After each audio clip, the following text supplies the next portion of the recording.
ঢাকা বিশ্ববিদ্যালয় কেন্দ্রীয় ছাত্র সংসদ ও হল সংসদ নির্বাচনকে ঘিরে উত্থাপিত বিভিন্ন অনিয়ম, অসঙ্গতি, অভিযোগের বিষয়ে বিশ্ববিদ্যালয় প্রশাসন যে বিবৃতি দিয়েছে তাতে অসন্তোষ ও ক্ষোভ প্রকাশ করেছে বাংলাদেশ জাতীয়তাবাদী ছাত্রদল ঢাকা বিশ্ববিদ্যালয় শাখা।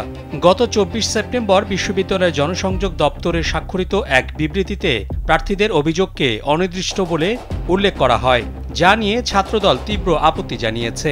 ছাত্রদলের দপ্তর সম্পাদক মল্লিক ওয়াসি উদ্দিন তামি স্বাক্ষরিত এক প্রেস বিজ্ঞপ্তিতে বলা হয়, প্রার্থীদের পক্ষ থেকে উত্থাপিত ১১টি নির্দিষ্ট অভিযোগ এবং আবেদনপত্রের বিষয়ে বিশ্ববিদ্যালয় প্রশাসন যথাযথ বিশ্লেষণ ও পরীক্ষা নিরীক্ষা না করেই এই বিবৃতি প্রকাশ করেছে।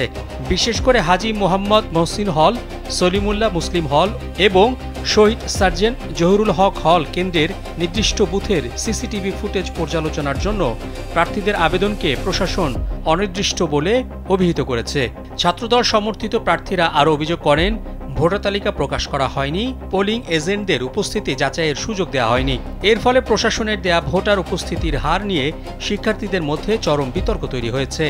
এছাড়া নীলক্ষেতে ব্যালট পেপার ছাপানো হয়েছে এমন অভিযোগও প্রশাসন অস্বীকার করেছে।